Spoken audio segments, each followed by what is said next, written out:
There we go. All righty. Welcome to the next chapter. So we finished early on the other one, and we are Jess, can going you to. check and make sure Dixie's not waiting? Dixie is not going to join us tonight. Thank Oh, you. okay. Yeah, thank you. I appreciate that. Yeah, she because Tu Bishvat, or I forget the name of the Tuba shot. Mm-hmm. yeah, uh, it's tonight, and I think she wanted to dedicate some time to study and prayer and the like. So uh, Okay. And in chapter 29, the footnote 3 is real long. It's a nice footnote. oh, good. We'll read that then. Probably have to remind me, even though you just did, but my short-term memory is that bad. Alice here. I mean, I don't have horrible short-term memory, but I'm kind of absent-minded a little. Okay, chapter 29. In chapter 26, the Alter Rebbe stated that both depression and dullness of heart produce a state of sluggishness, which prevents a person from overcoming the evil inclination of the animal soul. He therefore outlined in chapters 26 through 28 methods of overcoming depression arising from various causes. In this chapter, the Alter Rebbe will discuss means of dealing with dullness of heart, Timtum Halev, after describing the state more clearly. Those whose souls are of the level of Benoni must seek means of contending with yet another difficulty. Occasionally, and even frequently, they experience a dullness of the heart as though it had turned into stone. And try as they might, they cannot open their heart in prayer, which is by definition the service of the heart.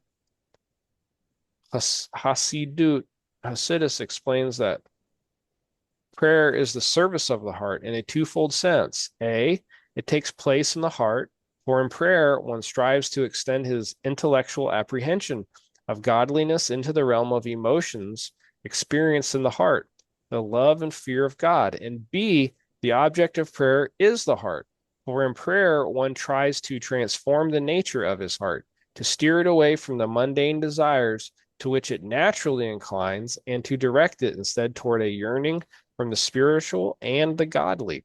To accomplish both these objectives of prayer, the heart must, of course, be open and receptive, and thus, Timtum Halev is a major hindrance. Also, the heaviness in his heart prevents him at times from waging war against the evil impulses and sanctifying himself in permitted matters. As the Alter Rebbe explained in chapter 27, it is the task of the Benoni to suppress the desires of his heart, e.g., by not eating as soon as he has the urge to do so. This requires a battle with one's evil impulse, which demands that he gratify all of his desires. When his heart is dull, heavy, and insensitive, he cannot fight the evil impulse. In this case, the advice given in the Holy Zohar is, as the president of the Academy of Gan Eden said, was he elected? This By is the people, interesting. for the people. Yeah, I'm actually gonna look at this. The Rav, I think. No,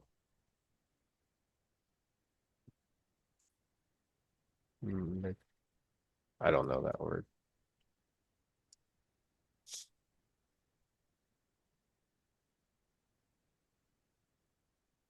The Sifta, I know that one. Okay. The president of the Academy of Gan Eden said, a wooden beam which does not catch fire should be splintered. And similarly, a body into which the light of the soul does not penetrate should be crushed. And thereby the body becomes receptive to the soul's light, as the Zohar states. In the analogy quoted from the Zohar, we see that the wood is made receptive to the flame, rather than the flame being increased or improved to the point where it overwhelms the wood. and similarly with the insensitive heart. Timtum halev must be eradicated by removing its underlying cause, as the Alter Rebbe will soon conclude, rather than overwhelmed by increasing the intellectual light of contemplation on the greatness of God. The reference to the light of the soul, which in this case does not penetrate the body, means that the light of the soul and of the intellect does not illuminate to such an extent as to prevail over the coarseness of the body. Thus, although he understands and meditates in his mind on the greatness of God, yet that which he understands is not apprehended and implanted in his mind to the point where it enables him to prevail over the coarseness of the heart because of the degree of the mind and heart's coarseness and crassness. The cause of this deficiency is the arrogance of the klipa, of the animal soul, which exalts itself above the holiness of the light of the divine soul so that it obscures and darkens its light. Okay. We have footnote 3. We just passed. Oh, thank you so much. See, I knew I was going to forget it. Like, okay, here we go. Note the discrepancy. The Alter Rebbe begins the chapter speaking of dullness of heart. Here, the problem is identified as the crassness of mind and heart. It has accordingly been suggested, in light of the well-known doctrine that mind and heart have a cause and effect relationship, so that the emotions ought naturally to respond to any idea that the intellect apprehends, that any emotional insensitivity is indicative of a flaw in one's intellectual apprehension. The Rebbe rejects this suggestion, arguing that if this were the case, the Alter Rebbe, oh, there we go. I'll let Mercy in here. Let's see here. The Rebbe rejects this suggestion, arguing that if this were the case, the Alter Rebbe would have mentioned the problem of this species of mental block at the beginning of the chapter. The Rebbe resolves the problem as follows. The Alter Rebbe, who addresses himself to the Benoni, speaks of that type of insensitivity, which can trouble the Benoni. As explained earlier in chapter 17, the Benoni is always in control of his mind, and the Alter Rebbe therefore speaks only of dullness of heart. When the Alter Rebbe mentions the crassness of mind and heart, he explains the citation. He is explaining the citation from the Zohar.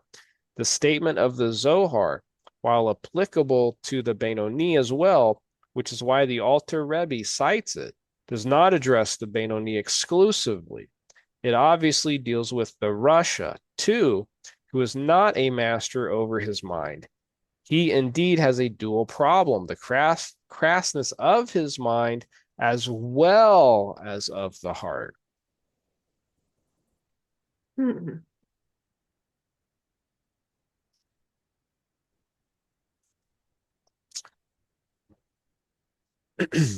The cause of this deficiency is the arrogance of the klipa, of the animal soul, which exalts itself above the holiness of the light of the divine soul, so that it obscures and darkens its light.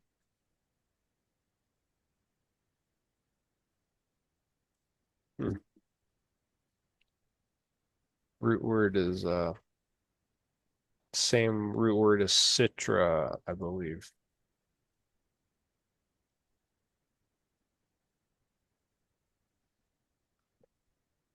Which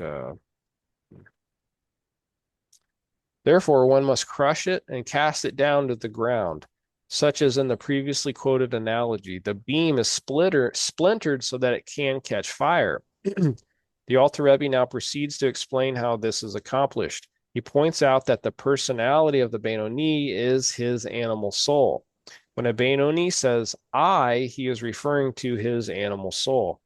Thus, by crushing his own spirit, he crushes the Sitra Achra, and thereby enables the light of the soul and intellect to penetrate himself.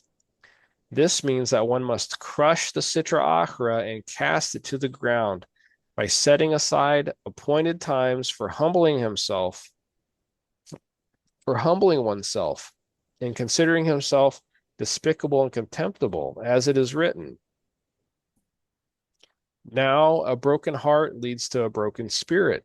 The spirit, being the Sitra Achra, which is the case of Beinonim, is the very man himself. So I'm wondering if it's talking about the spirit of folly here. For in his heart, the vital soul which animates the body is in its full strength as it was at birth.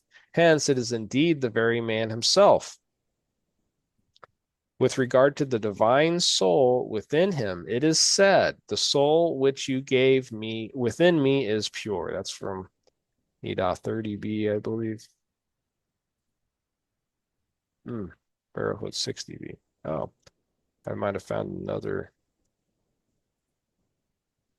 source. The word within me cannot be understood as referring to the body alone. The body cannot speak for itself as a complete man. Thus, it must refer also to the animating soul.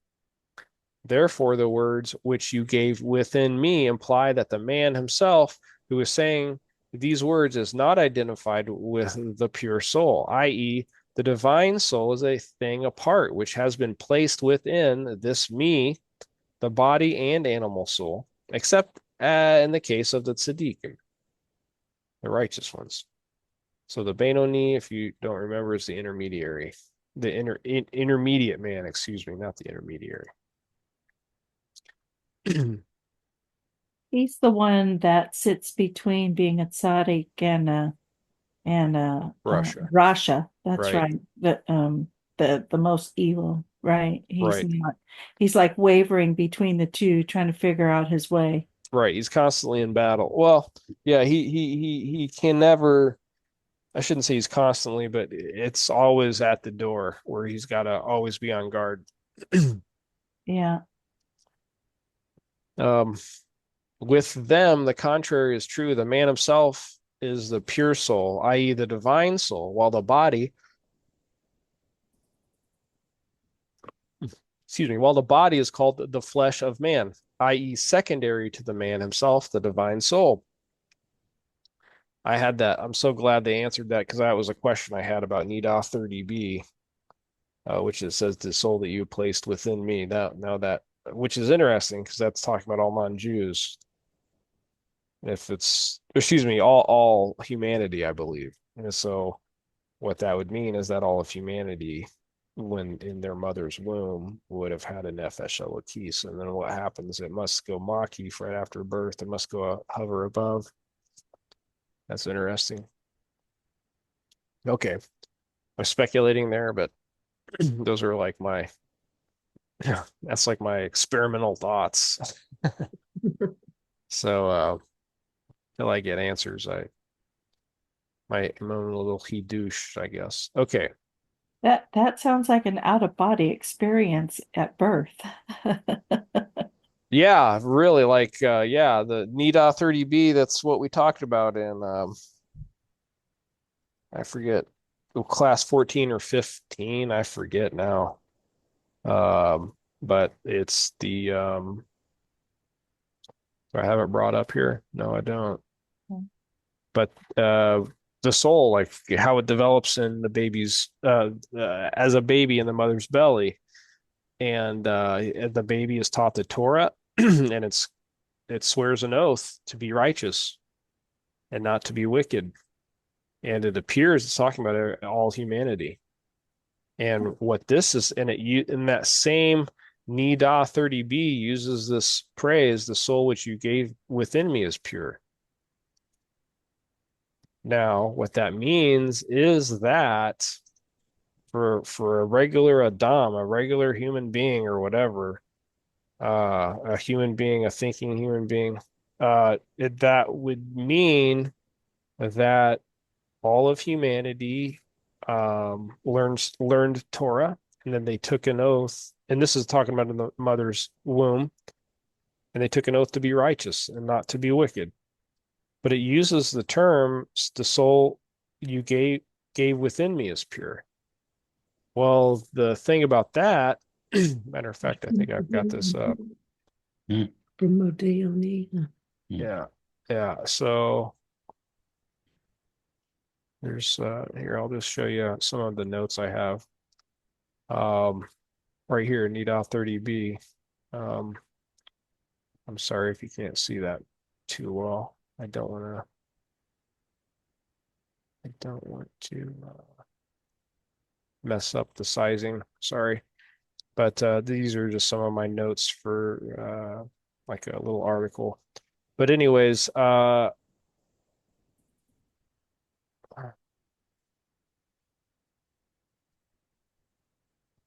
and right down here, and know that the Holy One, blessed be He, is pure, and His ministers are pure, and the soul that He gave you is pure.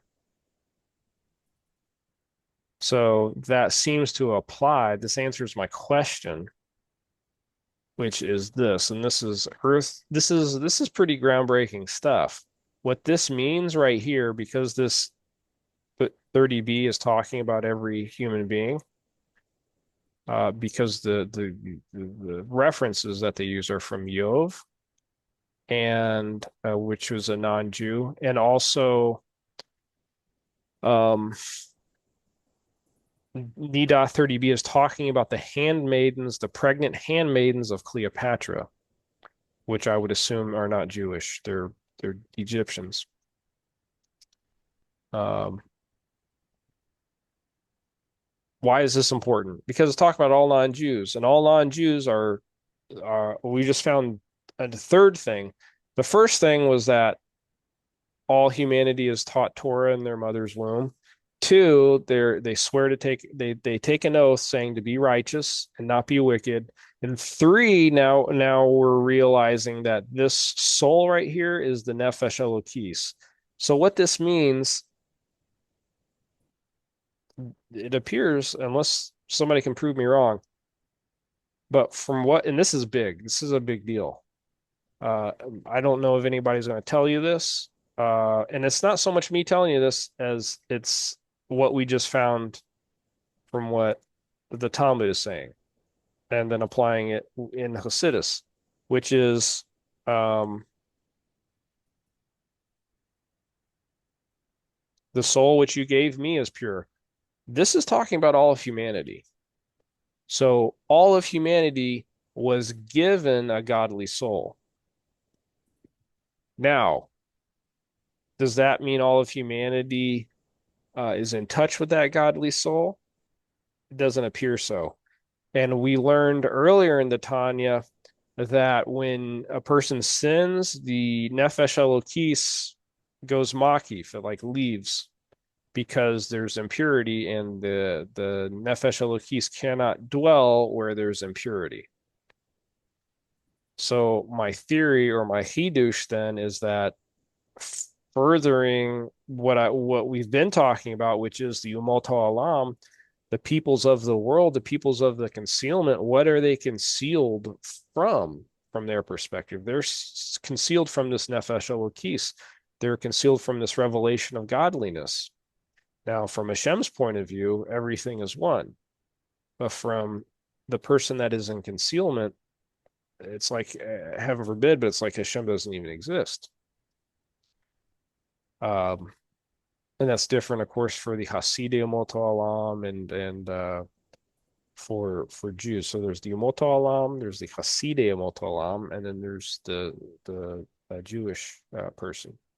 Hasidei Umot Ha'olam and Jews, the kind ones of the peoples of the world, and Jews, they're not completely, from their perspective, separated from godliness.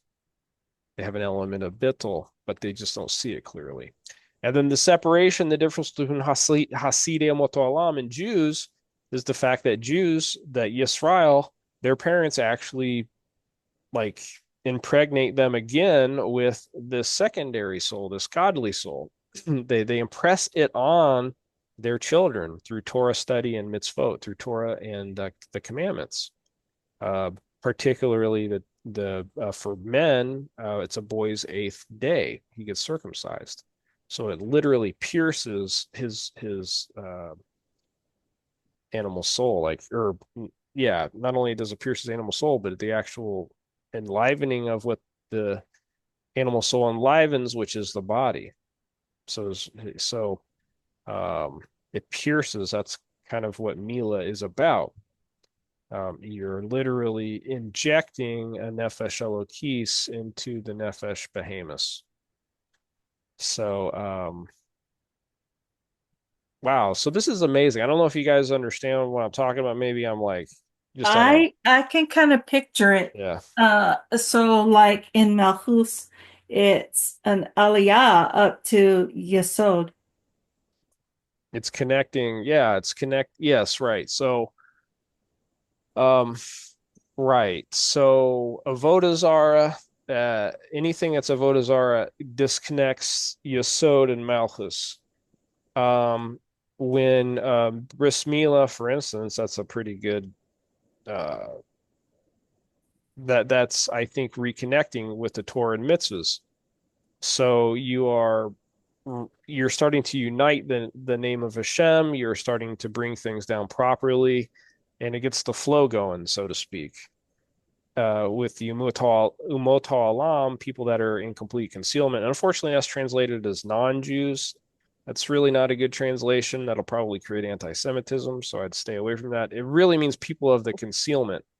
So there are people that are still in the concealment. They have not been pierced, so to speak. And there's like, even if they try and do something religious because they don't have the proper intellect to do it, they're just giving it over to the stars and constellations. That's what's being called. That's literally what an akum is. They're an eved of the stars and they're a servant of the stars and constellations. All the lower things. The whole term. That's where the term God of gods comes from. Like God is not the God of gods. There's just one God, and he is in control of everything at every moment. And it's what idolaters, even idolaters, say that God is the God of gods. Um, so what I mean by that is even idolaters can know that God exists, but they don't know how he exists. And they think God just created everything, and now we're like left to our own devices. Um, and that's how idolaters think. Um, so yeah, I mean, this touches on so much. Like this is huge. So what this means is that even non-Jews would take an oath to be righteous, but they have forgotten, and they have a nefesh elokis. They have a connection to Hashem that's just not connected. And how to get them to that connection, I don't know, because they are so involved in impurity. In other words, the Umot Alam do not emanate from the Klipa Noga. They're in the heavy Gimel Klipot Tamayot, the three completely impure Klipot. I don't know how to get, you know, those types of people out of there. And two, a realistic thing is, how do you know those types of people? Person could say, "Oh yeah, they're this type of person, that type of person," but the truth is, like when you look at the definition of Hasidei Umoto versus Umoto, both of them do kindness, but only one of them does what's called true kindness. One of them, which is Hasidei Umoto, they do kindness out of complete selflessness. The Umoto do kindness out of selfishness. But to be able to judge that can be such a subjective thing that, how do you really judge that on your Yeah, day-to-day the only way to basis? do that is to ascend to know it and then to descend to experience it. Right. And how are you going to do that in another human being? Yeah, Like, you have to do it right? in your own humanness. Yeah. Yeah. Mhm. And I mean, there are certain ways, maybe like if somebody literally gives their life for you, or or another way would be to accept the Torah. That's what the Rambam says. If a person, if a non-Jew, even like if they accept the Sheva mitzvahs, they accept the seven commandments because the Torah of Moshe says so, he's considered machasidei motolam. He's considered from the chasidei motolam. In other words, there's an element of this non-Jew that it has bittul, that is nullified and takes on yoke of heaven, so to speak. And he said, okay, yeah, this is the right thing to do. He might kick and scream a little bit, but he still has an element of him that is subjecting himself to the Torah because for whatever reason he knows it's the right thing to do, or and he has an element of bittul, an element of subjugation or nullification to the will of Hashem. And he receives a chelek olam haba, portion of the world to come. And so this is, so in other words, for me personally, this gets me closer to um understanding humanity. And but it also still leaves me with the question of can you break through that gimel klipot tameot? Even though it doesn't appear that there is an element of goodness in them at all, because then that would be called klipa noga. Can you, you know, is there anything that you can salvage, or can you inject the Shekhinah into them to try and get them out of it?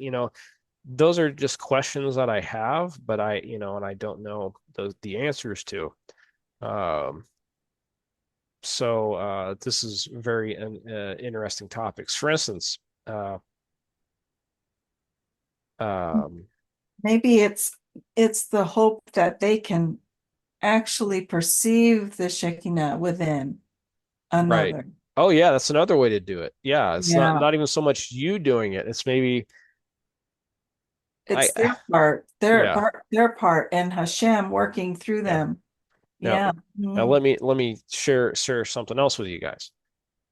Pig is not kosher. It's apparently emanating from the Gimel Klipot Tamayot. In other words, kosher animals, they emanate from the Klipa Noga. They emanate because there's a spark, there is a spark of the Shekhinah in the Klipa that emanates this animal soul, that then emanates the body of the enlivens the physical body. Um, a pig, okay, pig looks kosher, but it is not internally. But it is said that in the times of Mashiach, the pig will become kosher. That's why I was hinting or alluding to how can you make things kosher? How can you how can you make something that is from the Gimel Klipo Tamayot kosher? And this is kind of touching a little bit in the same vein, even though a different branch of a vein, but it's touching through the same thing of okay, we're dealing with umot alam that are in the womb. They have been taught Torah.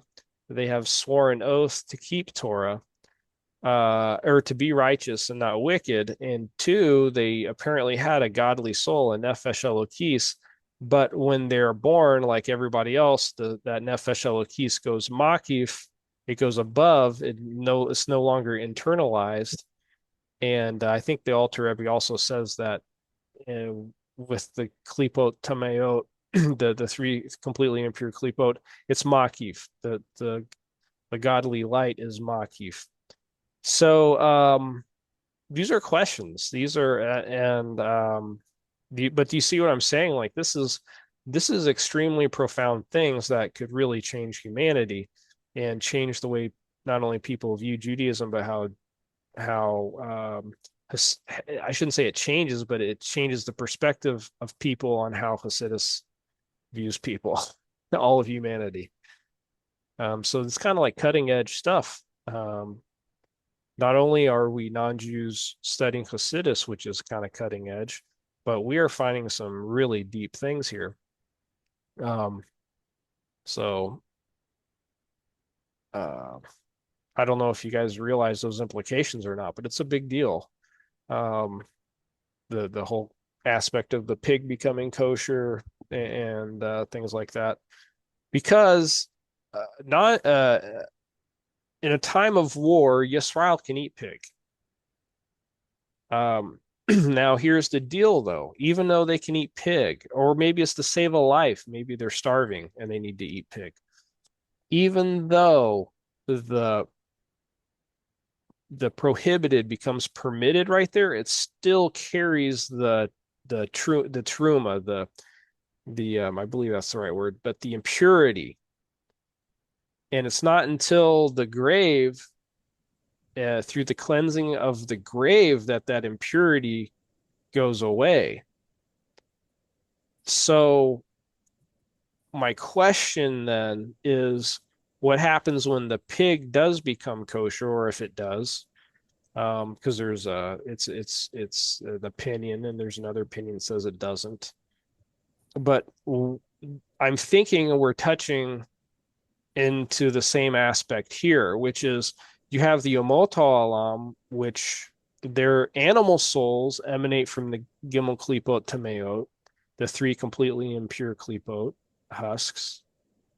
But apparently they took an oath to be righteous and not wicked. They know, and they at one time knew the Torah. And and third thing is they get this divine soul, this godly soul. And then at birth, everything goes away. They forget. So this is a big deal. This really is like cutting edge right here, at least for me. I'm sure there's somebody who knows the answer or somebody who thinks they know or whatever, but I would love to have sources for something like this because this is a big, big deal. So I don't know if you guys can appreciate what I'm saying or not. Um,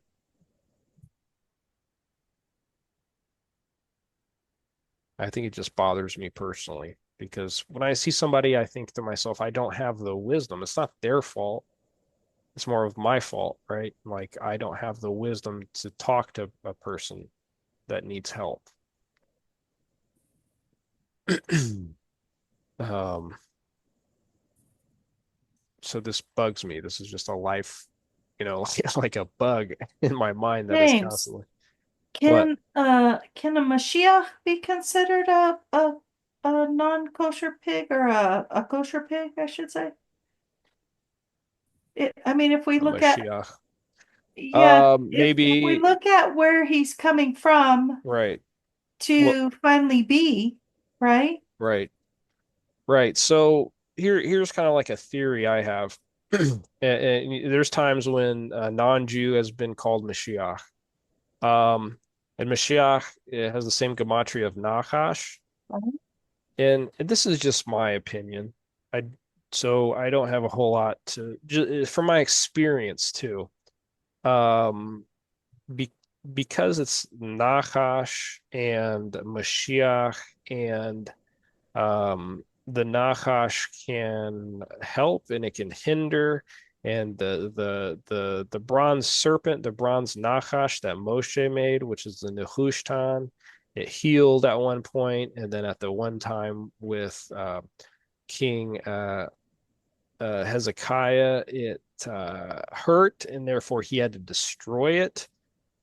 Tells me that Mashiach is not an actual ultimate thing necessarily, but it is a function. It is tried to get you to become the thing that you should be in righteousness. So when it comes to the question of can like is there a Mashiach, like a non-Jewish Mashiach, I would say that that is kind of like a thing, I guess, kind of like the Nakash. It's something that Moshe made to help heal people, but it wasn't the thing, if that makes sense. And That and that makes Yisrael, sense. yeah, and Yisrael is supposed to subdue and be able to control the Nachash. Like when he wrestled with Esav, the angel of Esav, excuse me, Esav's angel, and they're Mount Seir, and all the nations have an angel. Like you, it appears to me that a Yisrael is supposed to be able to not with no effort, of course, but be able to subdue those angels. And I don't know if he uses the angels is the right word, but um yeah, I don't even know if I'm quite making sense, but something is going on there, and I feel like for instance, for non-Jews, you the Rambam. Let's get back a little bit out of my own little hidush here, but let's go back to actual Torah and what the sages say.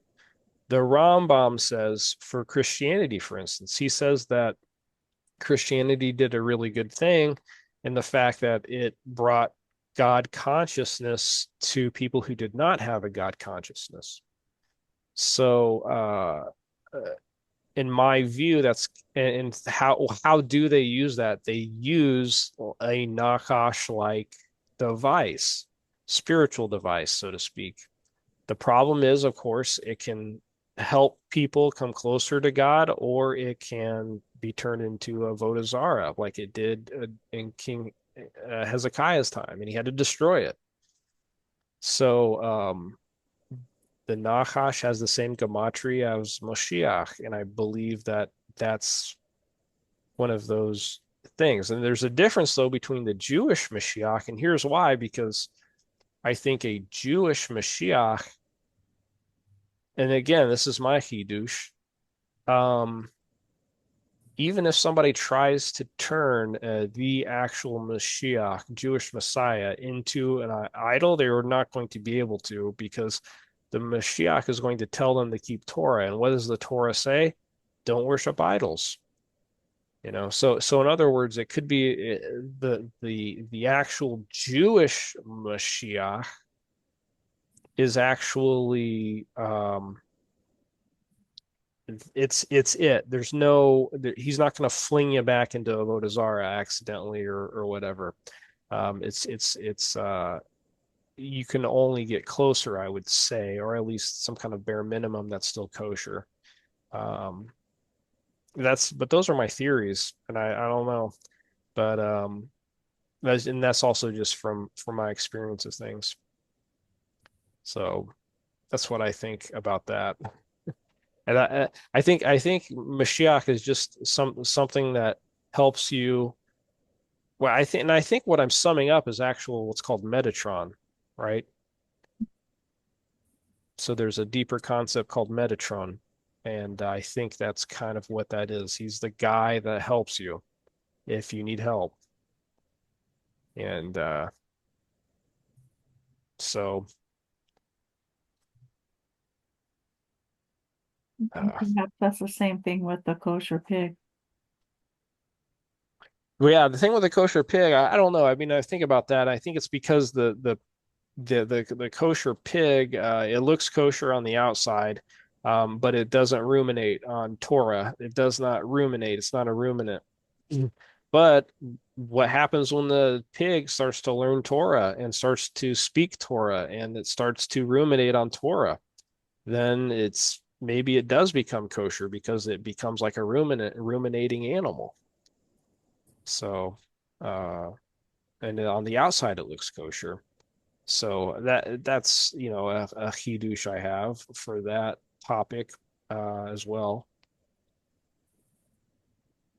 if that makes sense.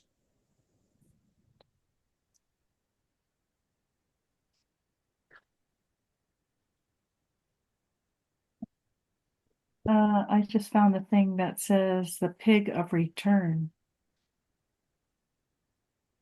Hmm. Interesting. I don't know. Mid Midreshet Beriot Bat Ain, Yeah. pig of return. I was trying to find a gematria on Chazir, but it's 730. Looks like, which Chazir is swine. So I don't know if that's the same as boar. It's the middle word of the Psalms. 80, 83 or something like that about the boar. 14, something like that. Something like that, yeah. And the ayin is floating in the Hebrew. Interesting. Oh, for Hazir? For Hazir. It's the same word, Chazir, for boar or swine. Hope for That's the really King. interesting. And the reason why it's very interesting for the Ein is because well, there's a few things that can go on. The Ein sometimes is replaced with an Aleph, Mhm. and Ein is also symbolic, well, it's 70, and it's symbolic of all the 70 nations. It's the root of it is the letter of the tree of the knowledge of good and evil. Oh, And that's why all the 70 nations bow down to the tree of the knowledge of good and evil. And it's like the things of this world that are created from it rather than Hashem. And Hazir and Esav are and like Mount Seir, that is the power, that is the most powerful angel of all the 70. And they all like go into Esav or Adam. They all can like fit into it. So that's very interesting that that's raised. So, I said the gematria wrong. It's actually 220, hmm, it's interesting. 225. And then there's the concept of just Esav in general, that the holy head of Esav. There's what happens when Esav starts studying Oh, Torah. interesting. The gematria is the same as Klippa. Oh, that's right. It is. It's Klippa. Yeah, I knew it was some. I remember looking at it once. It's either Interesting. Klippa or Ha Klippa. I forget. Same as Esav. I think is it Asav or Adam is has the same gematria of like is as like Ha Klipa or Ha Klipot or some such like that. And so that's kind of what I do you see what I'm kind of getting at here? So this is like big. This is a huge thing. Um, this is a big deal. So if you, in other words, if you have somebody that's like Asav, whose their head is still did not fully fall, if their seichel is still intact, can you inject it with Torah and then that person starts to become kosher? And if you look at Christianity, what's going on the last 2,000 years of Christianity? Rome used to just be completely pagan. And then what happened is that they started to, and I say they because I don't know exactly who did it, but they started to inject Torah into it. They literally turned their God into a Jew, right? And like they sprinkled a little bit of Divrei Torah, a little bit of Torah, and they even got the Christians to put the Torah in the back of their book. I'm not saying they use it right, it's pretty perverted in a lot of ways, calling the synagogue of Satan and all this stuff. And now, I'm not saying it's pure. Clearly, it's not. But once you mix Torah with something and it becomes an admixture, it's well, suddenly it's now like Klipa Noga. It's now you have the sparks of the Shekhinah mixed in with Klipa. So does that clean them off? Are you able to now extract things out from the Kalipa? I don't know. These are great questions. Now, for me personally, I'm going to say yeah, because why? I was raised Catholic, and here I am learning Torah, right? So I would say that there's something going on there. Now, a person could say, well, James, you just have a unique soul that you were always in it and you just got extracted out of it. Another theory could be though that I was completely in it, and just the fact that it was impressed with a little bit of Torah, and for whatever reason I latched onto the Torah and it drew me out. Um, I, but that's a deep question, and I don't know if you guys can appreciate my question or not. But this is how Roman, in other words, Jews played the long game here, and they won because Catholicism and Christianity is just like in devastation right now. And I'm not saying that to be cruel or mean, but it's just they literally broke it from the inside out. It's like Neo when he jumps into Agent Smith. I kind of vaguely remember the scene, but like in the Matrix where Neo, he's battling Agent Smith and they just keep on duking it out, and they can't seem to win one over the other. And finally, Neo gets the idea of just he like dives into Agent Smith somehow, and he sublimates into Agent Smith, thereby create becoming part of Agent Smith, and Agent Smith becoming part of him. But because Neo is pure goodness or whatever in the movie, right? He becomes like a good virus into Agent Smith, and Agent Smith just shatters. So this is what happens with this is what happened with the Roman Empire. They tried to ingest Torah. Well, what happens? You're going to shatter because you're dealing now with the sparks of the Shekinah, and people are going to latch onto that. Well, when your very essence, your whole empire is latching on to Torah, guess what? You're going to implode for the good, because the bad parts are just going to shatter, and then the good parts are going to what? They're going to want to attach to Torah. And I think, this is the long game of fighting the Roman Empire. Um, It kind of so reminds me of the Pharaoh's daughter when she drew Moshe out. yeah, 100% Mercy. That's an excellent example. Wow, look at you. That is an excellent example. It's Yeah, like she knew what she was doing, right? Because it's the no, she same really thing. did. Because my kids were just studying this like a couple weeks ago, and we read commentary where the princess, the woman who drew Moshe from the waters was actually, she was a ger or something, wasn't she? Right, She right. So she knew this, like, and this is the secret. This is how you destroy idolatry. This is how you destroy the nations.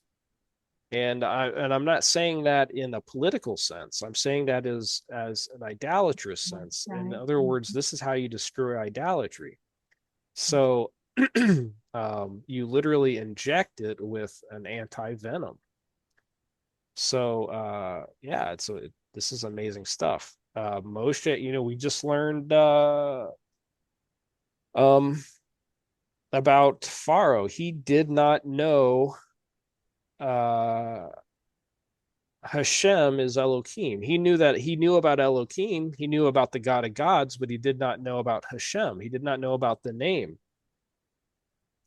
And uh that was his Achilles heel, so to speak. So he was the master of idolatry, like Pharaoh and Jethro and all these guys. These guys were the masters of the 70 nations. They were masters of the 70 angels, and they knew all this stuff. They were the most powerful idolaters that ever were or was. And Moshe literally one upped them. And by Moshe growing up in the house, he knew all their ways, he knew everything. And but they did not know what Moshe knew. That Moshe learned in his gerus and his sojourning. So it's very amazing stuff. Like, this is how you defeat Avodah Zarah, and it's for the good. I'm not saying that there's a non-Jew who's listening to this. I'm not Jewish. It's I not. was just thinking about the song Go Down Moses, right? Descend. Go down into Egypt land. He Yeah, had to descend in order to ascend. yeah, It's right. that same concept. Or he just constantly, yeah, he was, yeah, same thing. Like, you bring out all these things. Where was it? What did we just read it, or was I was just studying No, we were talking previous? about that just a little bit We were ago. just talking about descending. Where was it? Was it here where we were talking about going to the? I don't know if it was in this class. I think it was the one I recorded just a few hours ago to make up for the first one. But Hashem is going to go to the deepest, darkest place to rescue whatever is there. Hallelujah. Baruch Hashem. Yeah, Baruch Hashem. Like it really is. It's this amazing. Mhm. And yeah, I don't know if we're gonna get much farther on this, but it's amazing. Like this is deep stuff. Like where's this pure this yeah, right here. So this is what got us talking about it. But yeah, this is why Hashem goes to he is fully involved in even the deepest places. And this is what Pharaoh Pharaoh did not know. And Pharaoh thought he was in control of everything because he thought Pharaoh thought like, well, I know all these gods and I know I am the whatever he said, I am the son and all this or whatever. And no, Moshe was like, nope, you're not, and you're gonna find out the hard way. So yeah. Oh boy. Well, I think that's enough for tonight. I don't think we're gonna get through it. I think we're gonna have to cut it off and make this a half class. And Yeah, because there's like 20 something more pages. yeah, yeah. So we got a ways. Wow, just for this chapter? Hmm. Yeah. Wow. So that was Well, amazing. That really just segued into something huge. So soul which you gave within me is pure. yeah. And that is it says Barachot 60b. I gotta look at that. But you said Nita Nita 30b. So it's 30. also Nita Okay. 30b, Okay. which I have if you have not read this, I would. I started to read it. I blew it up on my screen and was reading it when you shared it. Yeah. I can send it to you if you want. I I'll send read it. the last sentence too. The last one was pretty good. A non-Jew learns the Torah, takes an oath to keep it, then at birth forgets the Torah. However, the non-Jew does not have the Torah impressed on him. Yeah, these are my notes. This is not Nita 30b. Right, right. But But these even are so, yeah, these is just and I logic. can see that how that happens. Right. The general knowledge of secularism and humanism can carry one away quickly from 100%. Matter of from fact, the concept of all things moral. yeah, so even there's a rabbi in the Talmud, I have the Steinschultz edition, which I highly recommend. One of the rabbis gives a commentary in there. And he says another way to put this is that it's so funny because I was miscavin to this, but when you're born, he says everything is so bright and colorful and all these senses and sensations that your animal soul just gets so overwhelmed that you forget everything. It's so traumatic. It's a trauma. And the Umot Ha'olam, which is what I was talking about here, these non-Jews, uh, it's so traumatic that they don't have the Torah impressed on them, so they like completely forget. And the further you go in the world, it's like it just keeps on piling up, right? Because you're just in it and you don't have the Torah. But the Yisrael, they learn the Torah. Well, they go through this process as well, but when they're born, um, uh, through the parents' society and direct externalities that keep the Torah around him, he begins to interact with the Torah once again and receives that nefesh elokit. He grows in that nefesh elokit. This begins with the learning of Torah and mitzvot, particularly for a male Yisrael during his bris milah on the eighth day. And this is in the Shulchan Aruch Harav, washing of hands. So there's the Shulchan Aruch, and the Alter Rebbe wrote commentary on the Shulchan Aruch, and it's called the Shulchan Aruch Harav, and that's in washing of hands. And the whole question is why can our children not considered to completely be impure? Or why do children not have are considered like if you touch a child after cleaning your hands, why can they sometimes or sometimes not be considered impure? And so the author Rebbe goes into this. He's like, well, if you're really holy, if you really know what's going on, you can tell they actually do have a little bit of impurity because they do have this nefesh elokis that is kind of going through the muck and the which is not supposed to happen. So they are a little bit impure. And he talks about where this comes about and why. So, but the non-Jew, even though he's taken the oath to be righteous, and this is kind of traumatic for the non-Jew, I believe, because you kind of feel like you should be righteous, but you have no way of knowing like how to go about it except through avodah zarah. Because and this is why this is the way of idolatry. They want to bring down the shefa from Hashem, but they don't know how. So what they do is they worship whatever it is that they can grab a hold of: the stars, the constellations, Jesus, Muhammad, whatever. And Whatever other thing has a different type of light. Uh, uh, um, whatever the it's shefa an comes from. unnatural source of light rather than the true source, which is Torah itself, Right. I which mean, makes complete sense. Because if when your child comes out of the womb, because they're enclosed in a womb, right? yeah. And it's dark in the womb, but once they come out, you're right, it stuns their eyesight. Everything's very colorful, very bright. At first, it's not, it's black and white, but it takes time for it to uh enter their eye gate, I came right? out So kicking and it's a screaming. high So stimulus, it shocks them, correct? And yeah. so I can see the system of the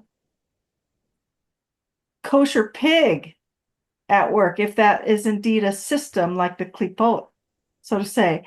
So they have to be shielded somehow from the other sources of energy or light, and they're not shielded, or they're shielded from Torah completely, and instead their klipa is now the world and the things of the world rather than the Torah being more so like a Yeah. protective layer. Does that Right. make sense? Yes, because the animal soul is going to seek whatever it thinks is the source of its sustenance. Right. And then also with the kosher pig, being that it tries to look kosher, but it's not, it's that same mechanism, that same system.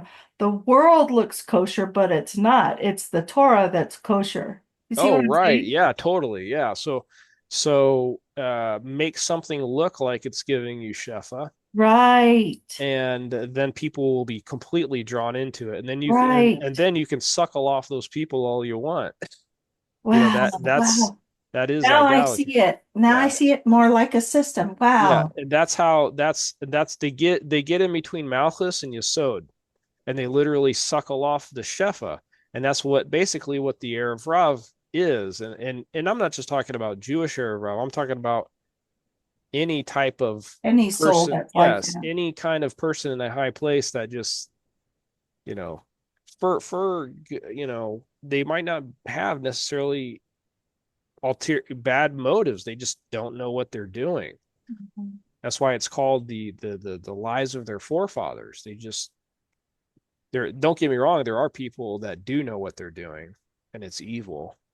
But then there, more and more there's just people like in Tractate Hulin says that the non-Jews today, they just don't know what they're doing. They're just doing the lies of their forefathers. They just know that their parents did this at church or whatever, and they go and they do it, and they don't really understand it, but they kind of get shefa from it, and it seems like that's the right thing to do or whatever, so they do it. But they don't really understand what it is that they're doing, and that's why the Torah is so important in this difference, because there's Klipa Noga, the animal souls that derive from Klipa Noga. There's non-Jewish Klipa Noga souls, and there's Yisrael Klipa Noga souls. Well, the Yisrael does interact with Torah. So, and then you have the non-Jewish soul that's trying to interact with Torah, right? Which is a thing. And then there are people say, no, you can't interact with Torah. Go back to your Avodah Zarah, basically. And it's like, what? It's like, what are you talking about? This is crazy stuff. Why would I want to go back to that? Um, uh, just be a good That's like non-Jew. saying, Obadiah, you need to go back to it. Yeah, right. Yeah. I was like, what are you talking about? And I'm not saying, call yourself Jewish and trying to have your kids marry Jewish kids or whatever. I'm not talking about that. But I'm just It's simple taking stuff. on the way of life as it is. Yeah, there's just so Yeah. many simple things that like the average human person can do through Torah, like business transactions. We learned, was it last week when Yisrael was coming out of Egypt, they took on 10 mitzvahs. They took on the Sheva mitzvot, plus they took on Shabbat, honoring your parents, and dinim, which there's explanation says it's not actual just dinim because that would be one of the seven, but it was monetary dinim, like business laws. And it's I would think that that's a pretty good segue for the non-Jew into furthering in the Torah, just kind of honoring your parents, tzedakah, returning lost items, raising out of a pit, not lowering people into a pit. And those are pretty common things that one, people are already doing, even non-Jews are doing in their own various religions.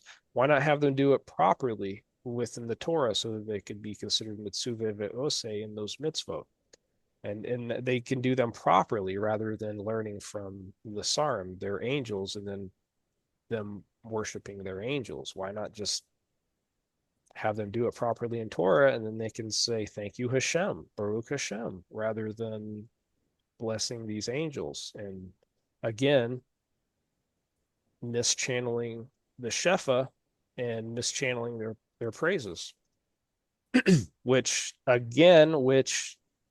uh, further subjugates Yisrael. So it's like a self-fulfill. It's like a negative feedback loop for Israel, who the people who do that. And I haven't seen it done recently, but Russell and Teresa can definitely attest that we've had issues in the past where, yeah, man, if you studied the Torah either beyond the seven or yeah, even just studying the Torah beyond it was like World War III, and it's just like, what are you talking about, guys? Because you're just gonna further subject yourself. Why are you pushing me back into idolatry to get these answers, which I didn't, of course, because I believe God is real and I don't care so much what somebody on the internet tells me. I'm going to do what I think needs to happen. Right. And but there are people who did actually. What happened was they started to listen to these guys, and years later they just kind of gave up because they were disconnected. The rabbis literally disconnected that person from Hashem. They created an intermediary, created an chidush das, which is forbidden.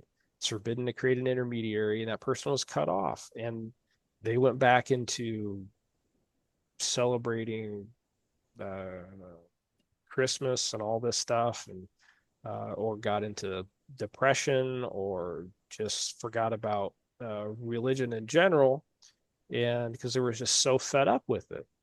And it's just so sad to see. And if you look at the people that are in our groups now, it's not the same people. And the people that Russell and Teresa and Mike and I knew from 10 years ago, man, 90% of them are gone, or not gone. Like, I mean, they're still in the world, but I never hear from them. They're not in our classes. And from what I've looked, they're not involved in Torah much anymore. Like, or they go back into Messianic Judaism or whatever. And it's just so, yeah, we got to connect with Torah. And I'm not saying become Jewish or something like that. I'm not saying you got to become a Ger Tzedek, but sojourn in the Torah. Start with the seven. Start with Hasidus if you don't know where to go, and its gates are open.